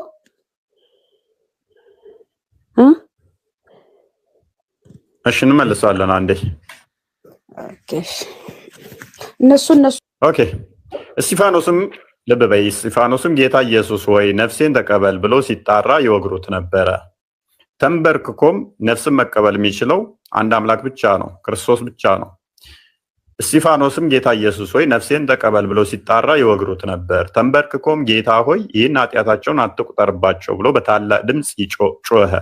ይህንንም ብሎ አንቀላፋ። ሳኦልም ምንድነው ኦቨርኦል እስጢፋኖስ ታሪክ የሚነግረን? አስቀድሞ ኢየሱስ ምን አለ? እናንተ ጌታና መምህር ትሉኛላችሁ እንደዚሁ አድርጉ ብሎ ፍቅርን፣ ትህትናን ምሳሌ ሊተውላቸው እንደመጣ ነገረን። እስጢፋኖስ ይህንኑ ጌታ ሆይ ብሎ ልብ በሉ፣ እናንተ ጌታ ትሉኛላችሁ፣ መምህር ትሉኛላችሁ እንዲሁ አድርጉ ግን ብሎ ነበረ። ክርስቶስ በመስቀል ላይ እንዳደረገው እስጢፋኖስ ደግሞ ለሚወግሩት ምን አይነት ፍቅርን ነው የሰበከው? ተንበርክኮ ለሚወግሩት እንኳን ኃጢአታቸውን አትቁጠርባቸው ይቅር በላቸው እያለ ለወጋሪዎቹ ጸሎት ያደርግ ነበረ፣ ምህረትን ይለምን ነበረ። ስለዚህ ክርስቶስ ያስተማረን በተግባርም ነው። አምላካችን ያስተማረን በምንድን ነው? በተግባር ምን ማድረግ እንዳለብን። ልክ ሱራ 5:33 ላይ እንዳየነው እኔን ከተናገሩ ቁረጧቸው፣ ፍለጧቸው፣ ረዷቸው፣ ከሀገር አባሯቸው አይደለም። አምላክ በስጋ ተገልጦ ምንድን ነው ያስተማረን? ለጠላቶቻችሁ ምን አድርጉ? ምህረትን ለምኑላቸው። ይህንን በተግባር አስተማረን ማለት ነው። ይህንን ያደረጉበት በጉልበት ነው። አሚና በጉልበት ያደረጉበት ይመስልሻል? ክርስቶስ ላይ በኃይል ይመስልሻል? አይመስለኝም። ግን በየቦታ ስታነበው እኔ አሁን ክርክሬ ምንድነው? እግዚአብሔር አይደለም ነው ኢየሱስ፣ ሌላ ነገር አይደለም። እቀበላለሁ የሱን ትህትና፣ መልካምነት፣ ኢየሱስ መልካም ነገር ማስተምሩን አልተው እረዳለሁ። ቆይ ሌላው ሳትግቢ ቆይ አታስቢ ከማስፋትሽ በፊት ያነሳሽው አሁን ያነበብከው ላይ ራሱ የሆነ ነገር ተረድቻለሁ። እሱ እግዚአብሔር እንዳልሆነ ማለት ነው። ተልኮ መልስላት። እሺ ነብይነቱን ነው እንጂ እኔ እኮ አሁን የሱ ትህትና የለውም እያልኩ አይደለም። የትኛው ነብይ እኔ የሚለው ነብይ ማለት ምን ማለት ነው? ነብይ የተላኩ ነብይ ማለት የተላኩ ለመልካም ነገር የተላኩ ናም ናቸው እንደነ ሙሴ አይነቶች ማለት ነው። መልካም እሺ ምንድነው ስታለ ጥያቄሽ? ክርስቶስ ይልሽው በስጋ የተገለጠ አምላክ ነው ስንል ክርስቶስ ከአባቱ ዘንድ ተልኮ መጥቷል አባቱ ዘንድ አዎ ያ መልካም አዳምጪ ከአባቱ ተልኮ መጥቷል ማለት ግን ልክ እንደነ ሙሴ እንደነ አብርሃም ማለት አይደለም። እኔ እንደዛ አንቺ ማነሽ? ከየትኛው መጽሐፍ ላይ አነበብሽ እንደዛ የሚል? በዚሁ አሁን ካነበብነው ላይም እኮ እሱ እያለ ነው እኮ እሱ ጌታ ትሉኛላችሁ የሚለው ቦታ ላይ ቅድም እውነት እላችኋለሁ የሚለው ላይ ብዙ ቦታ የተነሳቸው አሚና አንቺ ጌታ ትይዋለሽ ኢየሱስን? ጌታ እለዋለሁ ጌታ ይባላሉ። ሙሴም ጌታ ተብሏል። ብዙ አንብቤም በኋላ ብዙዎቹ ይሄ ዮሐንስ ማንም ሐለራ ዮሴፍም ጌታ ተብሏል። ጌታ ይባላሉ። ምን ላይ የተባለው ያሉበት ቦታ እንትን ባሌዝም አውቃለሁ እና ጌታ ይባላል። ጌታና አዳምጪ እሺ ምን ገባ? በመጀመሪያ ምን ዘናል መሰለሽ ቃል እንደነበረ አውቀሻል አይደለ? በመደዛ ኮልታ ተፈቀደላት ነው። አይ ያወራሽ ነው ቃል እንደሆነ አውቀሻል። አሚና ሚዩት ነሽ? ቃል እንደሆነ ተማምነናል አይደለ? ቃል እንደሆነ አምነናል። ኢየሱስ ቃል መሆኑ አምናለሁ። ቃል ነው። በስጋ እንደተገለጠም አምነናል። ኖ በስጋ ተገለጠ ግን ቃል ነው፣ ተልኮ ነው፣ ነብይ ነው ብዬ ነው ማምነው። ቃል እንደሆነ ተማምነናል። ቃል እንደሆነ ተማምነናል። ሁሉም ነገር በቃል እንደሚሰራ አምናለሁ። በቃል ነው ይሰራል የሚለውን እሺ መረጃስ በቃል ነው የሚሰራው መረጃ መጽሐፉ ማይለው ለምን ትያለሽ? መጽሐፉ ማይለው ለምን ትያለሽ? እሷ በቃል አንድ ነገር አይሰራም። ይሄ ቀን ሁን ሲባል የሆነው አይልማ አሚን አይልም እንደዛ እሺ አይልማ ብቻ እኔ ኢየሱስ ሰው ነው ብዬ ነው ማምነው። ይቅርታ አድርግልኝ ወንድሜ አትቆጣኝ። ለምን ፍጹም ሰው ነው ይላል እሱ ያስፈራኛል። ፍጹም አምላክ ነው የሚለው ግን ቢሆንም ብዙ ቦታ ላይ ተልኬያለሁ ይላል። እኔ ከራሴ አንዳች ነገር አልሰራም ከላከኝ ፈርዳለሁ ምናምን የሚለው ላይ አሁን ያለሽ ብዙ ጥያቄዎች አይምሮሹ ላይ ይዘሻል። ጥያቄዎቹ ግን ምንድነው ያልሽው? አዳምጪ ይገባኛል። ብዙ ጥያቄዎች ስለያሽ እነኛ ሁሉ ጥያቄዎች መልስ የሌላቸው መስሎሻል። እንደዛ እየተሰማ ፊል እያደረግሽ ያለሽው አይ ነው። ሁሉም ጥያቄዎችሽ ግን በጣም ቀላልና የሚመለሱ ናቸው። ግን ምንድነው እሱ ከአንዳንድ ማላመጥ ትችያለሽ ወይ ሊከብድሽ ይችላል። አይ ነው ምክንያቱም ጥያቄ ብቻ ስለተሸከምሽ ማለት ነው። ለመልሶቹ ምን ያህል ዝግጁ ነሽ አላያቅም። መላክ ሲባል ቀደም አልኩሽ እኮ መገለጥ ነው። እኛ ልሽ አምላክ በሁሉ ቦታ ይሞላ ነው ብለን እናምናለን። ተልኳል ሲባል አንቺ የምታውቂው አሁን ልጅሽን ሱቅ ቡና ግዛና ብለሽ እንደምልኪው ነው የምትረጂው። ቡና ገዝቶ ሊመጣ ሲሄድ ከቤት ውስጥ ይጠፋል፣ ቤት ውስጥ አይኖርም፣ ሱቅ ነው የሚኖረው። ሱቅ ቡና ገዝቶ ሲመጣ ደግሞ አንቺ ጋር ይመጣል አይደለም? እንደዛ ነው መላክን የምትረጂው። እኛ መላክን ደግሞ የምንረዳው እንዴት መሰለሽ? መገለጥን ነው የምንረዳው፣ በመገለጥ ማለት ነው። ለምን መልካም ለምን ቆንጆ ነው። ምክንያቱም እግዚአብሔር መንፈስ ነው። ዮሐንስ ወንጌል ምዕራፍ 4 ላይ እንደሚናገረው ቁጥር 24 አካባቢ እግዚአብሔር መንፈስ ነው። መንፈስ ደግሞ በሁሉ ቦታ የሞላ ነው። በሁሉ የሞላ ከሆነ ቃሉ በሁሉ ቦታ ያለና በሁሉ የሞላ ነው፣ በሁሉ ያለ ነው። ስለዚህ ተላከ ሲባል ለኛ የሚታየን ሲገለጥልን ያ መገለጡን ለኛ መታየቱን ምን እንለዋለን? መላክ ብለን እንረዳዋለን። አሁን አገኘሽኝ? አገኘው። ዞሮ መላክ ላንቺ የምትረጁ እንደ ሰውኛ ምንድን ነበረ? ከአንዱ ቦታ ሲሄድ ወደ አንዱ ቦታ ላይ መጉደል ነው አይደለ? ከአንዱ ቦታ ይጎላል አይደለ? እግዚአብሔር ግን የሚጎልበት የለም በሁሉ የሞላ ስለሆነ በሁሉ ያለ ስለሆነ ቃል ደግሞ በሁሉ ያለ ነው ምክንያቱም ቃል እግዚአብሔር ነው ብለን ተማምነናል ቃል በመጀመሪያ በእግዚአብሔር ዘንድ ነበር ቃልም እግዚአብሔር ነው ብለን ተማምነናል ያ ደግሞ በሁሉ ካለ በሁሉ የሞላ ከሆነ ስለዚህ ከአንድ ቦታ የሚጎልበት የለም ማለት ነው በሁሉ የሞላ ስለሆነ ስለዚህ በምንድነው ለኛ የምንረዳው ተላከ ሲባል ለኛ እንዲታይ ሆኖ በስጋ ተገለጠ ያንን ነው መላክ ማለት እንጂ ከአንድ ቦታ ጎሎ ወደ አንድ ቦታ ሄደ ለሰዎች ሊነገር እንደዛ ማለት አይደለም በስጋ ግን ተገለጠ ያ መላክ ብለን እንረዳዋለን ሜቢ መላክ ግልጽ ሆነልኝ ኦኬ ብዙ አየ አሁን እንደዛ ካስረዳኸኝ በምሳሌ ማመን ይቻላል እንዴ ቁርአንም ሆነ መጽሐፍ ቅዱስን በምሳሌዎቹ እንደዛ አሁን እነዚህ ምሳሌዎች ናቸው የነገርከኝ ቁርአን በምሳሌ ላይሆን ይችላል መጽሐፍ ቅዱስ ግን እጅግ በምሳሌ ነው የምንረዳው ምክንያቱም ክርስቶስም በምሳሌ ነበር ሲያስተምር የነበረው ያስመሰለ ማለት ብዙ ቦታ ግን እኔ እግዚአብሔር ነኝ አላለም እኮ ማይ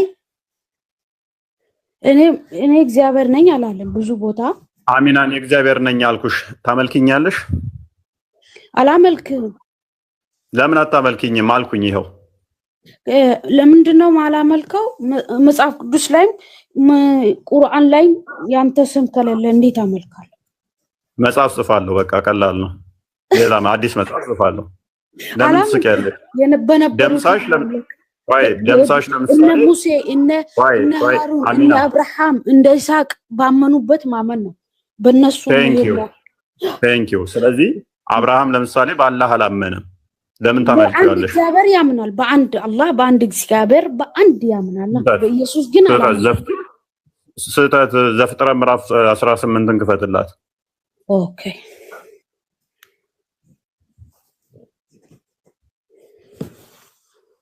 አላህ ለአብርሃም ተገልጦለታል አይቶታል አብርሃም አላህና አብርሃም ተገናኝተው ነበር አላውቅም አላህ ለሰዎች ይገለጣል ምድር ላይ መጥቶ አይገለጥም መልካም እሺ አንብቤው እሺ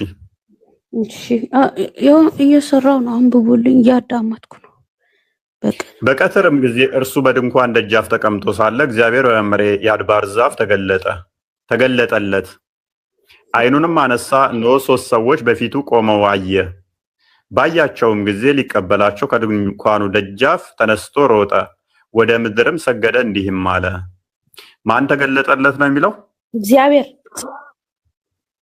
አላህ ለሰው ተገልጦ ያውቃል ምድር ላይ መጥቶ ለአብርሃም ተገልጧል አዋ እንደዚህ አለኮ ለሙሴ መገለጥ ለአብርሃም ብዙ ቦታ እና ለዮሴፍ ይገለጣል የለም በብርሃን ይገለጣል ለሙሴ ራሱ ይገለጣል በመላእክ ተልኮ ማለት ነው እንዴት እንደሆነ አላህ በመላእክ ተልኮ ይገለጣል ማለት በብርሃን አላህ በመላእክ ተልኮ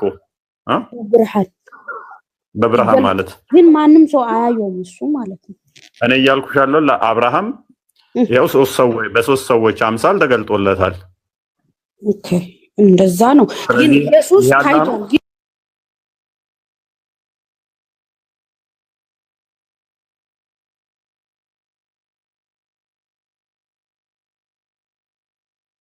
ተገልጧል እኮ በሙስሊምም አለ እንደዛ ግን ኢየሱስ ይታያል አየሰው ነውና ይታያል ግን እግዚአብሔር በፍጹም ማየት አትችሉም ይላል እኮ አሁን እኮ ከመንሰሽ አሚና መንሰሽ እኮ የተጋጨሽ ነው አሚናዬ ቀደም ምን አልሽኝ አላህ ለነ ኢየሱስ ተገልጦላቸዋል አልሽኝ አሁን ደግሞ ኢየሱስ ማየት አይደለም እኮ በአካል ሳይሆን በብርሃን በድምጽ ምናምን እንጂ ማንም እግዚአብሔር አላህን ማየት አይችልም በሙስሊም በክርስቲያንም አይታይም አይደለ መልካም ይኸውልሽው እኔ አላህን ሊተራሊ ሙሐመድ እንደተገለጠለትና ኢቭን ጀርባውን እንዳሸው እጆቹን ጀርባ ውስጥ ጨምሮ እንደቀዘቀዘው ምናምን መረጃ ልሰጥሽ እችላለሁ ብዙም አስፈላጊ ስላልሆነ ምን ነበር እኔ የምፈልገው ስለ ኢየሱስ ማወቅ ብቻ ነው ሌላ አይደለም ስለዚህ ኢየሱስ ምንድነው አልኩሽ ኢየሱስ ነው ብቻ ነበር ማመን የምፈልገው እና ብዙዎች የሙሐመድ ሰለላሁ ዐለይሂ ወሰለም አላህ እንደማይገለጥ እንደማይታይ ኢየሱስ ያስተምራል ወይስ ያስተምራል? ኢየሱስ ማን እንደማይገለጥ አላህ እንደማይገለጥ አላህ የሚባል እኮ መሐመድ ነው። እግዚአብሔር በፍጹም እንደማይታይ ያስተምራል። በመለኮት ሊገለጥ አይችልም። በመለኮት ማንም ሊያየው አይችልም። ኢየሱስ ክርስቶስ ራሱ ሰውን ሲያስተምር እግዚአብሔርን ማየት እንደማንችል ያስተምራናል። በመለኮት ማንም ሊያየው አይችልም። በስጋ የተገለጠው ልጁ ግን ተርኮልናል። በስጋ የተገለጠው ልጁ ተርኮልናል። መለኮትን ግን ማንም ሊያይ አይችልም። ስለዚህ በስጋ ነው የተገለጠው። ቅድም ምን ብዬሽ ነበረ? ብርሃኑን ልትይዟችም አልኩሻል። እጅሽ ላይ ግን ይገለጣል አልኩሻል። ይቅርታ ኢየሱስ እግዚአብሔር እንደማይታይ ነው። ማንም አላየውም። ማንም አላየም። አሚና እኔም አላየም። አሚና ይሰማሻል? አሚና አንዱ ጥያቄ ሲመለስ ወደ አንዱ ጥያቄ ወደ አንዱ እያልሽ ነውና ፖይንት ባይ ፖይንት ስለ ኢየሱስ እኮ መረዳት ስለፈለኩ ነው። ከአንድ ጊዜ አዳምጪና ስለ ኢየሱስ ሳይሆን አንድ ፖይንት ይዘን ብንሄድ መልካም ነው። አንድ ነጥብ ያዥና ምንድነው አሁን ጥያቄሽ? ያልገባን ነገር ለምን መገለጡ ላይ ነው? ስለ ኢየሱስ ስለ ኢየሱስ ኦኬ። ስለዚህ ቃል ስጋ መሆኑን አላመንሽም እስካሁን? ቃል ስጋ መሆኑን ልመን እንጂ እሱ እግዚአብሔር እንደሆነ ማመን አልቻልኩም። ከላይ እኮ እግዚአብሔር ነበር ይልሻል። ያ እኮ ኢየሱስ ነበር የሚል የለም። የኢየሱስ ስም የለም። የእግዚአብሔር ስም ያለ መልካም ቃል በስጋ የተገለጠው ኢየሱስ ነው አይደለም? እህታችን ቆይ አንዴ 171 ክፈትልኝ። ቃል በስጋ የተገለጠው እግዚአብሔር ነው ኢየሱስ ነው አይደለም? እህታችን አንዴ ማይኩን አንሹ።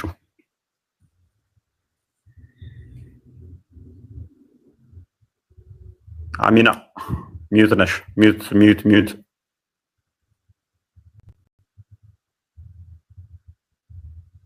አሚና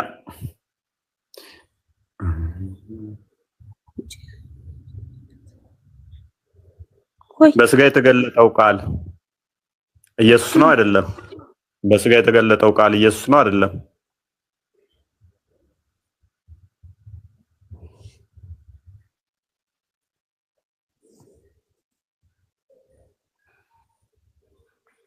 አሚና እኔ ልጠይቅ ወንድም ጥያቄ አለኝ።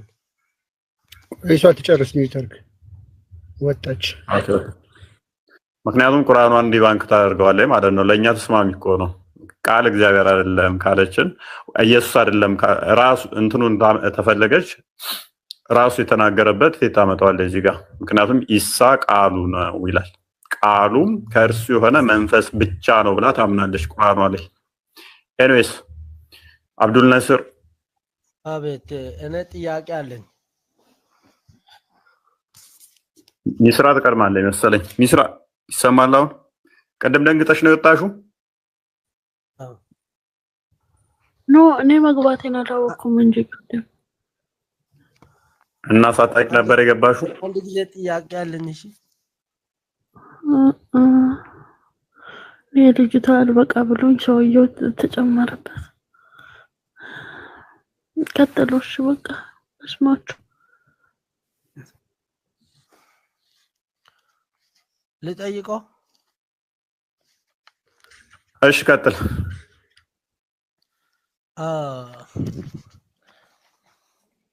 ኢየሱስ ችሎታ አለ ወንድም?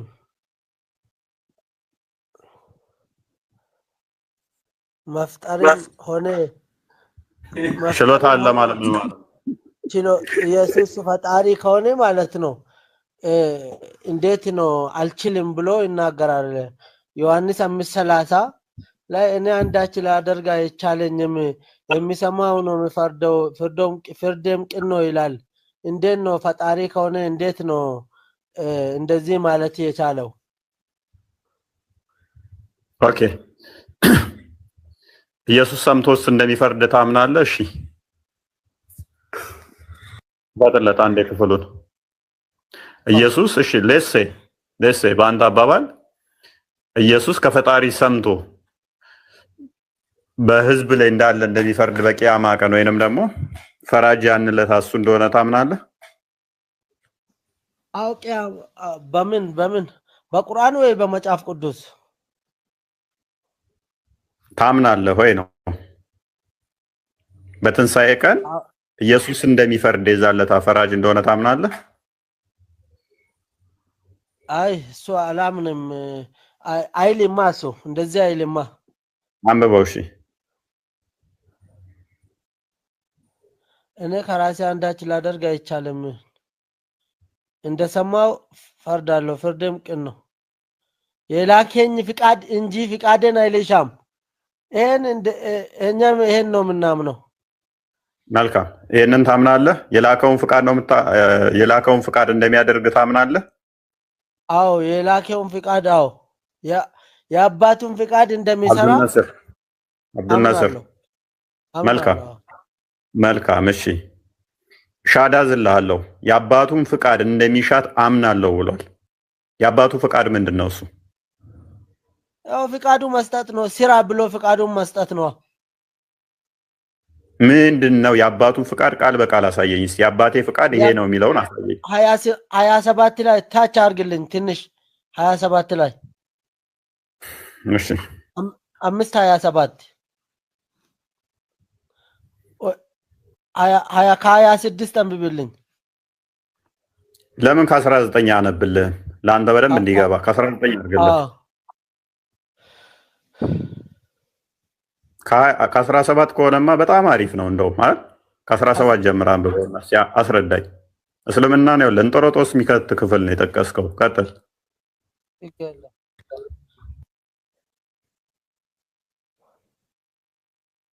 ቀጥል።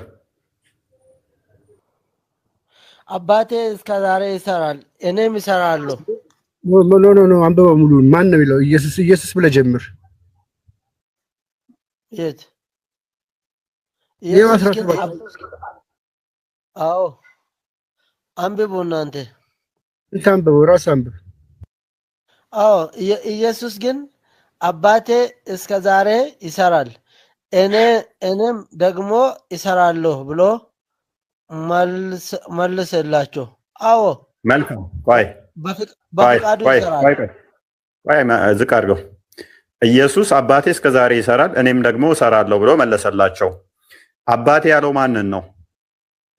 አንድ አምላክ ነው። አላህ አምላክ አባት መሆን ይችላል? እንደ እስራኤል ነው። አሁን መጽሐፍ ቅዱስ ስለሆነ አላህ ውስጥ የለም። አይ አብዱል ነስር አላህ ሚስት ሳይኖረው አባት መሆን ይችላል? ልጅ መውለድ ይችላል? ቆይ አሁን መጽሐፍ ቅዱስ ላይ ነው አለን እንጂ ቁርአን ውስጥ የለንም። ይችላል ወይ ነው የምንናገረው? እግዚአብሔር ብለን ነው የምንናገረው ወይ አባት? አብዱል ናስር አንተ ሙስሊም ነህ። እንደ ኤቴስታ ለማወራህ እንደ ሙስሊም ነው ማወራህ ነኝ። አላህ ምክንያቱም ይሄን ኢየሱስ አስተምሯል ብለህ ነው ያመጣኸው። እስልምናን ገደል የሚከት ጥቅሳት በቁርአን አባት የለንም። በቁርአን አባት አንትልም። ስለዚህ ሙሐመድ ቴንኪው። ስለዚህ ሙሐመድ ከጊዜ በኋላ ያስተማረው አስተምሮ ከኢየሱስ አስተምሮ ጋር የሚለያይ ነውና አጋንንታዊ ነው እንላለን። አንድ በል። ሁለተኛ ኢየሱስ ግን አባቴ እስከዛሬ ይሰራል እኔም ደግሞ እሰራለሁ ብሎ መለሰ። አንድ ፍጡር ተነስቶ የተሰጠ ነገር ነው የሚሰራ። ቆይ አዳምጥ። ይሁን እንቀጥላለን። ቆይ አባቴ እስከዛሬ ይሰራል እኔም ደግሞ እሰራለሁ ብሎ የመለሰላቸው በሰንበት መስራትን ነው። እንደ እስልምና አስተምሮ አስቀድሞ በነበሩት በተውራት በኢንጅል ላይ ሰንበትን መስራት የሚችል ማን ብቻ ነው? ወደ ታች አንብቡልን። እሺ እስከ 19 አንብቡልን እንረዳለን። ቆይ ተፍጥር አስቀድሞ አይምን ሰንበትን መስራት የሚችል ማን ብቻ ነው? ይመልስልኝ። ሰንበትም እሁድም አንድ ነው። ማን ብቻ ነው መስራት የሚችለው? ሱራ 2:65 አንዴ ክፈትልኝ። ከአላህ በቀር ማንም አይሰራም። ከአላህ በቀር ሌላው ከሰራ ወደ ጦጣና ዝንጀሮ ነው የሚቀይራቸው አላህ ራሱ። ይሄንን ቀን የሚሰራበት አላህ ብቻ ነው። ኢየሱስ ደግሞ ምን አለ? አባቴ ይሰራል እኔም እሰራበታለሁ አለ። ኦኬ እሱ ፍቃዴን አልሻም ብሎ አላ የራሱ ፍቃድ በራሱ ፍቃድ አይሰራማ። በቃ አዳምጥ። በቃ አሁን በኋላ እያንዳንዱን እስልምና እናፈርስብሃለሁ። እረፍ በቃ። ስታገሳችሁ ደግሞ እንትን አትበሉ። እንደዚህ ይላል አዳምጥ። እነዚያም ከእናንተ ውስጥ በቅዳሜ ቀን ልብ በል፣ በቅዳሜ ቀን አሳ በማጥመድ ወሰን ያለፉትንና ለእነርሱ ወራዶች ስትሆኑ ዝንጀሮ ሁኑ ያልናቸውን በእርግጥ አወቃችሁ ይላል። በቅዳሜ ቀን አሳ ስላጠመዱ ወሰን አልፈው ምን አደረጋቸው? ዝንጀሮ አደረጋቸው። በቅዳሜ ሰንበትን ባለማክበራቸው ማለት ነው። መልስልኛ ወደ ቁርአን መጽሐፍ ቅዱሱ። ሰንበትን መስራት የሚችለው ማን ብቻ ነው? ፈጣሪ ብቻ ነው ብሎ የሚታመነው በእስልምናው። ስለዚህ ኢየሱስ ምን አለ? አባቴ እስከ ዛሬ ይሰራል እኔም እሰራለሁ አለ። እስከ ዛሬ ከፍጥረት አስጀምር ፈጣሪ ፍጥረትን የፈጠረ እሱ ነው። አባቴ እስከ ዛሬ ይሰራል እኔም እሰራለሁ። ስለዚህ ሁሌ የሚሰራው ለማይክሮ ሰከንድ ባለማቋረጥ የሚሰራው ፈጣሪ ብቻ ነው። ፍጥረቱን በመመገብ በመጠበቅ በመግዛት ማለት ነው። ፈጣሪ በሚሰራው ልክ ፍጡር ኢየሱስ ነው የሚሰራው። አንድ ፍጡር ተነስቶ አላህ እስከዛሬ ይሰራል እኔም እሰራለሁ ማለት ይችላል? ነስር አብዱል ነስር ጠርቲያላ ማለት ይችላል ወይ? አንተ ተነስተህ አላህ ይሰራል እስከዛሬ እኔም እሰራለሁ አንተ የሆነ ስራ ትሰጠኛለህ ልበል አይልም። ትሰጠኛለህ የሆነ ስራ ብለህ ከሰጠኝ ማለት ነው እኔ በአንተ ፍቃድ እሰራለሁ። አንተ ካልፈቀድከኝ ደግሞ አልሰራም። እንደዚሁ ነው። መልካም እሺ፣ እንቀጥል። እሺ እንግዲህ ሰንበትን ስለሻረ ብቻ አይደለም ምን እንደሆነ ላሳየው እዚሁ መልሻውንም ላፍርስበት ያነሳውን። እንግዲህ ሰንበትን ብቻ ስለሻረ ብቻ አይደለም፣ ነገር ግን ደግሞ ራሱን አንብብ። ቀጥል። ራሱን ከሚለው ጀምር አንብብልኝ። እኔ ላንብበው ወይስ እሱ ያንብበው? እሱ ያንብብ። አብዱል ነስር አንብብ። ወደ ታች 19 እናንብሽ። አንብብ። ቅድሚያ ይሄንን ራሱን ከሚለው ጀምረህ አንብብልኝ። የቱን? ራሱን የሚለውን አንብብልኝ።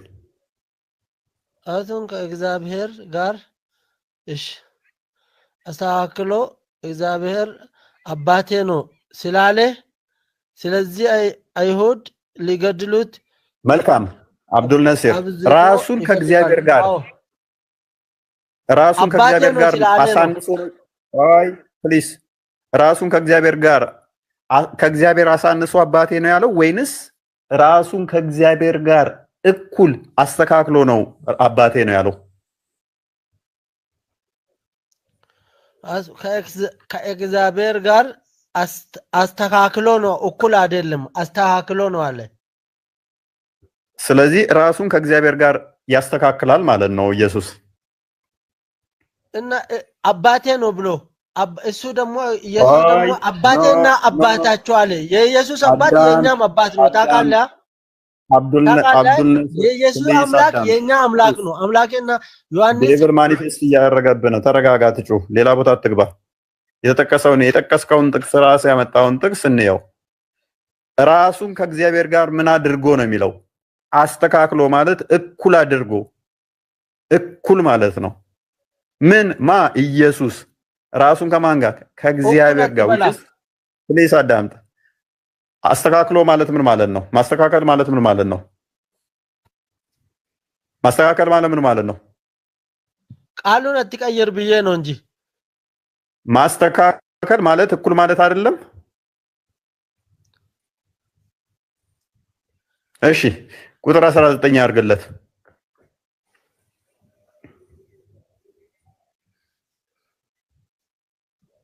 ስለዚህ ኢየሱስ መለሰ እንዲህም አላቸው፣ እውነት እውነት እላችኋለሁ አብ ሲያደርግ ያየውን ነው እንጂ ወልድ ከራሱ ሊያደርግ ምንም አይችልም። ያ የሚያደርገውን ሁሉ ወልድ ደግሞ ይህን እንዲሁ ያደርጋል ይላል። ሙሐመድ አላህ የሚያደርገውን አይቶ ያደርጋል? መትሄልኛል እኔ ጎበዝ፣ እንደዚሁ ነው። እኔም ያንተ ወጥመድ ውስጥ ለመግባት ነው የመጣሁልህ። በጣም ወጥመድ ውስጥ ከተኸኛል። አንድ ፍጡር ተነስቶ አብዱል ነሲር አትሳቅ። አንድ ፍጡር ተነስቶ ፈጣሪ ሲያደርግ ያየሁትን ነው ማደርገው፣ ፈጣሪ የሚያደርገውን ያንን እኔም አደርጋለሁ ማለት ይችላል? እንዴት? ፈጣሪ ከሰጠው እንዲያርግ ፈጣሪ እንዲያርግ ከሰጠው ያረጋል። እኔ አልጠየቅኩም እንደዛ ብዬ። ምክንያቱም እዚህ ጋር ምንድነው የሚለው? እውነት እውነት እላችኋለሁ አብ ሲያደርግ ያየውን አለ እንጂ ወልድ ከራሱ ሊያደርግ ምንም አይችልም አለ። ያ የሚያደርገውን አብ ማለት ነው የሚያደርገውን ሁሉ ግማሹን አይደለም የሚለው የተወሰነውን ሲሰጠው አይደለም የሚለው የሚያደርገውን ሁሉ ወልድ ደግሞ ይህን ያደርጋል አለ። ምክንያቱም አባቴ እስከዛሬ ይሰራል እኔም እሰራለሁ ብሎ አባቱ ፍጥረትን ፈጥሯል፣ እሱም እንደሚፈጥር ሁሉን አስገኝቷል፣ እሱም እንዳስገኘ እየነገረን ነው። እኩል አደርጋለሁ ምክንያቱም ራሱን ከማን ጋር አስተካክሏል ይላልና ከእግዚአብሔር ከአባቱ ጋር አስተካክሏልና ይላል። እኩል ምክንያቱም ተተስተካከለ ደግሞ ያ አባቱ የሚያደርገውን ልጁም ያደርጋል። እሱ ነው እየነገረን ያለው። እንቀጥል። አንተ የጠቀስከውን ስፔሲፊክ 30ኛውን አያ ልጥቀስ። 30ኛው ላይ ልሂድልህ እያንዳንዱን እንዲየበተንን እስልምናን እያፈረስን እንሂድ ወይንስ ቁጥር 30 ላይ ልሂድልህ? አሁን ቆይ ይሄን አንድ ጊዜ ላንብበው። አንድ ጊዜ ይቅርታ አድርግልኝ። አንብብ። እሺ። ስለዚህ ኢየሱስ መለሰ እንዲህም አላቸው፣ እውነት እውነት እላቸዋለሁ አብ ሲያደርግ ያየውን ነው እንጂ ወልድ ከራሱ ሊያደርግ ምንም አይችልም። እና አብ አምላክም ከሆነ ወልድም አምላክ ከሆነ ስልጣናቸው ይበላለጣል ማለት ነው። አውፈይ አልወጣኝም። አንብብና ጨርስ። እንዴት ለራሱ ማድረግ አይቻልም? አብ ሲያደርግ አይቼ ነው እንጂ ያለ ነው እኮ። ጨርሰው አንብብና ጨርስ። አይችልም ካለሆነ ጨርሰው። ወልድ ከራሱ ሊያደርግ ምንም አይቻልም። አንብበው። ቀጥለው ያ የሚለውን ቀጥለው። ከዚህ ጀምረ ቀጥለው። የሚያደርገውን ሁሉ ወልድ ደግሞ ይህን እንዲያደርግ እንዲሁ ያደርጋልና እና በትእዛዝ ነው የሚሰራው። ትእዛዝ ማንም የፈጣሪውን ትእዛዝ ከተቀበለ ይሰራል። አብዱል ነስር ትእዛዝ የሚለውን አሳየኝ እስቲ። እኔ ያልተነበበልኝም ከስርም ያሉት አላዩትም። ትእዛዝ የሚለው የትኛው ቃል ነው? አይደለም ትእዛዝ የሚል የቱ ጋር ነው ያነበብከው? ዮሐንስ 5:30 ላይ ያለ ፈቃድ አላለም። እሱ ያለ ፈቃድ አላለም። እችኛዋን ሳታነብ ነው 30 የደረስከው። ወይኔ እኔ ጠንበለላለች ዜትየዋ። 30 ላይ አድርግልኝ። እያንዳንዱን እስከ 30 ድረስ አፈርስብህ ነበረ። በዚህኛውም እኔ 30 ላይ አድርግ። ጊዜ ለመግደል እናነባለን። እስከ 30 ወደ ታች አድርጎ 19 ላይ እስከ 30 እናነባለን። ታውኩልህ። ምክንያቱም ወደ 23-20 ከገባን ደግሞ ከመቃብር ድምፁን እንደሚሰሙት እንደሚፈርድ ምናምን እንደሚናገረው ፈራጅ ማን ነው? ከመቃብር ድምፁን የሚሰሙት ማን ነው? ከፈጣሪ ውጭ ማንም እንደሌለ በትንሣኤ ህይወት የሚሰጥ ኢየሱስ ብቻ እንደሆነ እዛ ላይ ያመጣልህና አምላክነቱን ነው ይበልጥ ማሳይብህ። ግን 30 ላይ ልምጣልህና ለአንተ ልስማማለህ። 30 ላይ ከቁጥር 8 ጀምሮ እንደዚህ ይላል፣ በመቃብር ያሉት ሁሉ ድምፁን የሚሰሙበት ሰዓት ይመጣል አለ። መልካም ያደረጉ ለህይወት ትንሣኤ፣ ክፉም ያደረጉ ለፍርድ ትንሣኤ ይወጣሉና በዚህ አትደነቁ። እኔ ከራሴ አንዳች ላደርግ አይቻለኝም። እንደሰማው ፈርዳለሁ፣ ፍርዴም ቅን ነው። የላከኝም ፍቃድ እንጂ ፍቃዴን አልሻምና አለ። አሁን ጥያቄያችሁ የእናንተ ምንድነው? እሱ የአብዱል ነስር ጥያቄ ምንድነው? እኔ ከራሴ አንዳች ላደርግ አይቻለኝም፣ እንደሰማው ፈርዳለሁ፣ ፍርዴም ቅን ነው። የላከኝም ፍቃድ እንጂ ፍቃዴን አልሻምና አለ። ስለዚህ ክርስቶስ ምን ብሎ ተናግሯል ነው? ከራሴ አንዳች ላደርግ አይቻለኝም፣ የላከኝም ፍቃድ ነው ማደርገው እንጂ ፍቃዴን አልሻም ብሏል። የኢየሱስ ፍቃድና ያ ፍቃድ ይለያያል። ከራሱ ምንም ማድረግ አይችልም ነው ያንተ ጥያቄ አይደለ? አዎ። መልካም። እንዴት ፈጣሪ ከሆነ እንዴት ከራሱ አንዳች ነገር ማድረግ አይችልም? ፈጣሪ ከሆነ ፈጣሪ የፈለገውን ያደርጋል። እሱ ደግሞ ፈጣሪ ከሆነ ለምን የፈለገ ለራሱ አያደርግም? እሺ ልመልስልህ። ፍቃዴን አልሻም አለ፣ ከራሴ አላደርግም አለ። ሁለት ነገሮች፣ አንዳች ከራሴ ላደርግ አይቻለኝም፣ እንደሰማው እፈርዳለሁ፣ ፍርዴም ቅን ነው። እችን አሁን እንደሰማው እፈርዳለሁ የሚለው ቁጥር 19 ላይ አይተናታል። ቁጥር 23 ላይም አለች። የላከኝን ፍቃድ እንጂ ፍቃዴን አልሻም ይላል። የላከው ፍቃዱ ምንድነው? እሱ ታውቀዋለህ አብዱል ናስር? ፍቃዱ የላከው ፍቃድ ማለት ነው። ሁሉም ነገር ላይ ስራ ሲሰራም ሲናገርም የራሱን ፍቃድ የአባቱን ፍቃድ መጠበቅ ነው። መልካም። ስለዚህ አባቱ ፍቃድ 6:40 ክፈትልን። የአባቱ ፍቃድ ምን እንደሆነ ላሳየ። ዮሐንስ 6:40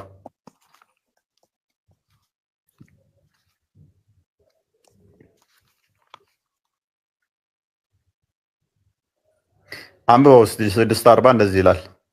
ለአንብበዋለህ። አንብበው። ልጅንም አይቶ በእርሱ የሚያምን ሁሉ የዘላለም ሕይወትን እንዲያገኝ እንጂ የአባቴ ፍቃድ ይህ ነው ይላል። የአባቴ ፍቃድ ምንድነው አለ? ልጅን አይቶ በእርሱ የሚያምኑ ሁሉ የዘላለም ሕይወትን እንዲያገኙ የአባቴ ፍቃድ ይህ ነው፣ እኔም በመጨረሻው ቀን አስነሳዋለሁ አለ። ቅድም ምን አለ? ፍቃዴን አልሻም። የማን ፍቃድ ነው ማደርገው አለ? የአባቴን ፍቃድ እንጂ አለ። የአባቱ ፍቃድ ምንድነው? የአባቱ ፍቃድ ደግሞ ምንድነው ስንል በልጁ እንድታምን ነው አለ። ልጁ ደግሞ ምን የሚያደርግ ነው? በመጨረሻ ቀን ከመቃብር የሚያስነሳ ነው። ከመቃብር የሚያስነሳት የሚችል ደግሞ ማን ነው? አንድ ፈጣሪ ብቻ ነው። አባትየው ፍቃዱ ምንድነው? በልጁ እንድታምን። ልጁ ፍቃዱ የሚፈልገው ምንድነው? የአባቱን ፍቃድ ማድረግ። አባቱ ደግሞ ፍቃዱ ምንድነው? እሱ በልጁ እንድታምን። ልብ በል። ልጅን አይቶ በእርሱ የሚያምን ሁሉ የዘላለም ሕይወትን እንዲያገኝ እንጂ የአባቴ ፍቃድ ይሄ ነው። የአባቴ ፍቃድ ምንድነው አለ? በእኔ እየሰማ ነው። በእኔ እንድታምን ነው የአባቴ ፍቃድ። ከዛስ በመጨረሻው ቀን አስነሳለሁ። የዘላለም ሕይወት እሱ እንደሚሰጥ ማመን። የዘላለም ሕይወት እንደሚሰጥህ በልጁ ማመን። ከመቃብር የሚቀሰቅስህ እሱ እንደሆነ ማመን የአባቱ ፍቃድ ነው። ፍቃዳቸው ይለያያል ወይ? ኔቨር። 17:10 ክፈትልኝ።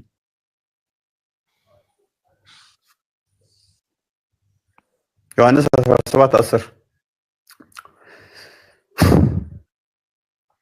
እንደዚህ ይላል። ወንድማችን አብዱል ናስር የኔ የሆነ ሁሉ ያንተ ነው፣ ያንተውም የኔ ነው፣ እኔም ስላንተ ከብሬያለሁ ይላል። የአብ የሆነ ሁሉ የወልድ ነው፣ የወልድ የሆነ ሁሉ የአብ ነው። ስለዚህ ልብ በል፣ ከራሴ አንዳች ማድረግ አይቻለኝም ሲል ቆይ ለኔም የሰጠኝ ተራ የሰጠኝ ሄደ። እኔ እኮ አንተን አክብሬ ነው። ለኔም ተራ የሰጠኝ ተናገር እንጂ እኔ አብዱል ናስር ቅድም እኮ ዝም አልኩ እኮ 6:40 ላይ ፍቃዱን ጠይቄህ እኮ ዝም አልከኝ እኮ። አሁን ምን መሰለህ የውኑ ላይ ጥያቄ አለኝ።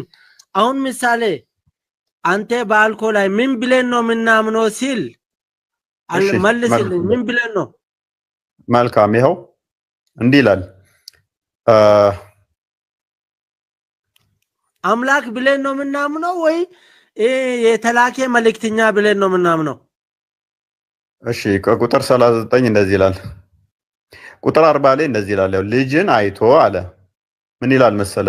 ልጅን አይቶ በእርሱ የሚያምን ሁሉ አለ። ምን ይላል? አንብበው። ልጅን አይቶ በእርሱ የሚያምን፣ ትንሽ ከፍ አድርገው። ልጅን አይቶ በእርሱ የሚያምን ሁሉ በምን እርሱ ማለት ልጅ ነው ወይ አብ ነው? እኮ አዳምጣ። እሺ እዛው ይመልስልሃል። ልጅን ያለህ እኮ ነው። ልጅንም አይቶ በእርሱ ልጅ የተባለው ነው እርሱ የተባለው። ልጅንም አይቶ በእርሱ የሚያምን ሁሉ የዘላለም ሕይወትን እንዲያገኝ የአባቴ የአባቴ ፍቃድ ይህ ነው አለ። የአባቱ ፍቃድ ምንድነው? ልጅን አይቶ በእርሱ ማመን። እኔም አለ በእርሱ ማለት እኮ በእግዚአብሔር ነው። በእርሱ ያለ እኮ በእግዚአብሔር ነው። ልጁን አይቶ በእርሱ ማመን ማለት በእግዚአብሔር ማመን ነው። ልጅንም አይቶ እርሱ የተባለው ለመጀመሪያው ስም ነው የመጣው። እርሱ የሚመጣው ለመጀመሪያው ላልተጠቀሰ ስም አይመጣም። እርሱ ልጅንም አይቶ በእርሱ የሚያምን ሁሉ የዘላለም ሕይወትን እንዲያገኝ የአባቴ ደግሞ የሚለው መጣ።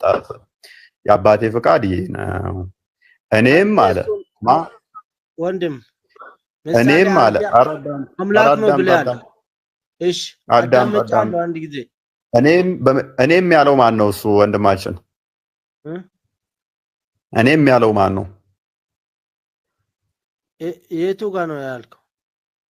ያው በመጨረሻ ቀን እኔም በመጨረሻ ቀን አስነሳዋለሁ። ማን ነው ይሄን ያለው? ኢየሱስ ይሆን ሳይሆን ነው። ምክንያቱም እየተናገረ ያለው ኢየሱስ ስለሆነ እንደዚህ ስለዚህ ራሱን አሁን አዳም በቃ ይጋጫል እንዴ? እንደዚህ ከሆነ ይጋጫል፣ ወንጌሉ ይጋጫል እንዴ?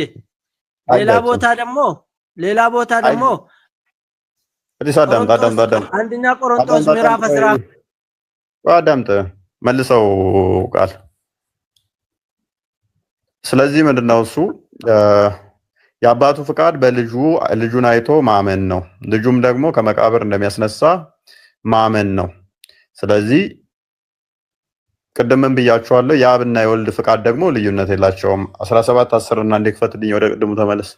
እንዴት ወንድም ልዩነት አለ እንጂ በቀስ ማይከስ necessarily አንተን ማለት አይጠበቅብንም እኮ አይንን ግንባር ካደረከው ማለት ነው።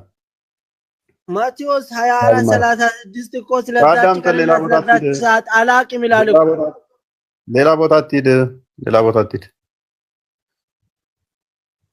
ኦኬ የኔ የሆነ ሁሉ ያንተ ነው፣ ያንተውም የኔ ነው፣ እኔም ስለነርሱ ከብሬያለሁ ይላል።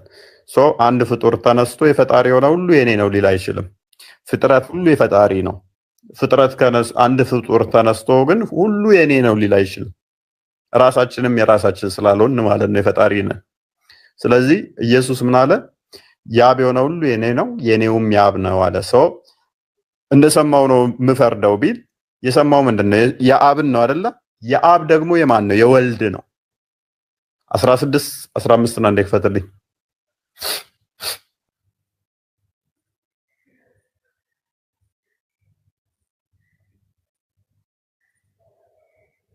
ላብ ያለው ሁሉ የኔ ነው አለ። ስለዚህ ለኔ ካለኝ ወስዶ ይነግራችኋል አለው። አብ ያለው ሁሉ የማን ነው? የወልድ ነው። ልብ በሉ። አንድ ፍጡር ተነስቶ አላህ ያለው ሁሉ የኔ ነው አይልም፣ እንደ እስልምና ሁሉ ማለት ነው። ስለዚህ ከራሴ እንትን አይደለም ከአብ ነው ቢል የአብ ራሱ የማን ነው? የወልድ ነው። ታዲያ ምን እያለ ነው ጥቅሱ? 5:30 ምን እያለ ነው ሲባል ከአብ የተለየ አንዳች አላደርግም ነው። ከአብ የተለየ አላደርግም። የፍቃድ ልዩነት የለንም ነው። የፍቃድ ልዩነት የለንም። ፍቃድ የአብና የወልድ ፍቃድ አንዲት ስለሆነች ማለት ነው። የተለየ ፍቃድ የለንም ለማለት ነው። ከአብ የተለየ አንዳች አላደርግም ነው። አንዲት ፍቃድ ስላለች ማለት ነው። የአብ የሆነ ሁሉ የወልድ ስለሆነ የወልድ የሆነ ሁሉ ደግሞ የአብ ነው እና እንደዛ ነገር ምንድነው መዳረቅ ሆነ እንዴ?